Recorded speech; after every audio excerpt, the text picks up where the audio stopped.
Bonjour, c'est Lina de Legal Place. Aujourd'hui, je vais vous expliquer comment devenir auto-entrepreneur multiservice. Donc, un auto-entrepreneur multiservice, c'est un auto-entrepreneur qui exerce plusieurs activités sous le même statut.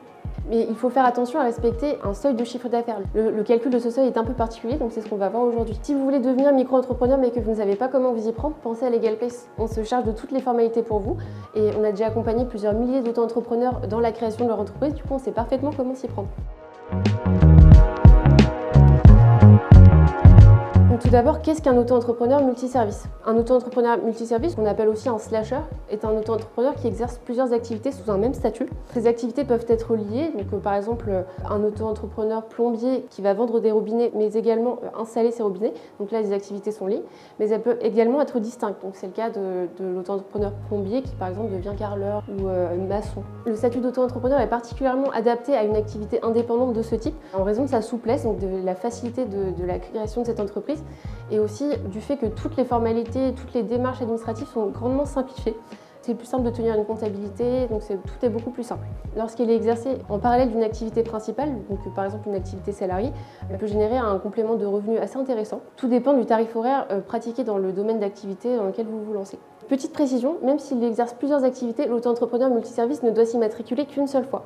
Donc, vous ne pouvez en effet disposer que d'un seul numéro SIRET, qui permet d'identifier votre activité, même si vous pouvez déclarer plusieurs activités au moment de l'immatriculation. Quels sont les plafonds de chiffre d'affaires à respecter pour un auto-entrepreneur multiservice? Comme une micro-entreprise classique, il faut respecter certains seuils de chiffre d'affaires pour bénéficier du statut de micro-entrepreneur. Si vous ne respectez pas ces seuils de chiffre d'affaires, votre entreprise est rebasculée vers le régime de l'entreprise individuelle qui est beaucoup plus contraignante. Pour un auto-entrepreneur qui exerce plusieurs activités, les seuils ne sont pas doublés. Il faut déterminer si les activités sont liées entre elles ou non et si ce sont le même type d'activité, et ça vous permettra de déterminer les seuils à respecter pour chaque activité. Lorsque les activités sont liées, c'est le cas, comme je l'ai dit, l'auto-entrepreneur qui vend des robinets et qui installe aussi, qui exerce une activité de plomberie. Donc là, les deux activités sont de même type, mais elles sont de nature différente. En effet, le plombier qui vend des robinets exerce une activité commerciale et lorsqu'il installe ses robinets, il s'agit d'une prestation de service. Donc les seuils sont différents. Pour rappel, l'activité de vente est soumise à un seuil fixé à 176 200 € par an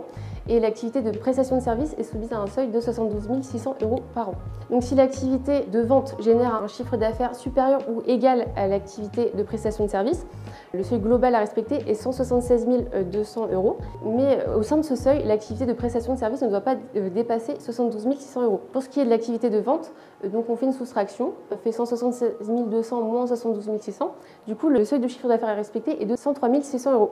Donc, ce qu'il faut retenir de manière générale, c'est que le cumul des deux activités ne doit pas générer un chiffre d'affaires supérieur à 176 200 € déjà de base. Lorsque les activités sont distinctes, donc c'est le cas, comme je l'ai dit plus tôt, de l'auto-entrepreneur plombier qui exerce aussi une activité de carreleur, donc là les deux activités ne sont pas du tout les mêmes. Lorsque les activités relèvent du même seuil, donc si c'est deux activités de prestation de service notamment, les deux doivent respecter le seuil de 72 600 €. Donc c'est un seuil unique que vous devez respecter. Et lorsque les deux activités relèvent de seuils différents, donc une activité de vente et de prestation de service, le calcul est le même que celui que j'ai énoncé plus tôt. Du coup, c'est important d'identifier l'activité principale, celle qui génère le plus de chiffre d'affaires. Petit point, lorsque l'auto-entrepreneur exerce deux activités distinctes, il doit tenir une comptabilité distincte pour chacune des deux activités. Alors maintenant, comment devenir auto-entrepreneur multiservice? Il faut effectuer des formalités déclaratives qui sont très simples. Il suffit de se rendre sur le site guichet entreprise et de remplir le formulaire correspondant à votre activité principale. Il faut prendre soin d'identifier l'activité principale parce que c'est elle que vous allez déclarer en premier. Donc c'est cette activité principale qui va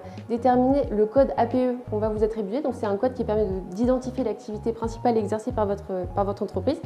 Et c'est en fonction de l'activité principale que vous allez aussi déterminer vers quel CFE, Centre de formalité des entreprises, vous allez vous orienter. Pour une activité commerciale, donc ça va être la Chambre de commerce et d'industrie. Et pour une activité artisanale, la Chambre des métiers et de l'artisanat, et pour une activité libérale, l'URSSAF. Donc il y a aussi deux situations à identifier. Si au moment de la création de votre micro-entreprise, vous voulez déjà déclarer deux activités distinctes, du coup il faut remplir le formulaire P0CMB en inscrivant l'activité principale et après l'activité accessoire, donc secondaire. Si par contre vous avez déjà immatriculé votre micro-entreprise et que vous voulez étendre votre activité, là il faudra vous orienter vers votre centre de formalité des entreprises et notifier le changement de situation. Je vais faire un petit point aussi sur les cotisations sociales. Le taux de cotisation sociale auquel vous êtes soumis dépend de l'activité principale. C'est pour ça qu'il est très important de l'identifier. Si c'est une activité de vente, le taux est fixé à 12,8% et pour les activités de prestation de services, le taux est fixé à 22%. Voilà, j'espère que vous en savez un peu plus sur l'activité d'auto-entrepreneur multiservice. Si vous éprouvez encore des difficultés avec les formalités de création de votre micro-entreprise, n'hésitez pas à penser à LegalPlace. Comme je l'ai dit plus tôt, on s'occupe de tout pour vous. Si vous avez la moindre question, n'hésitez pas à nous contacter ou à nous laisser un commentaire. On se chargera d'y répondre au plus vite. C'était Lina de LegalPlace. À bientôt.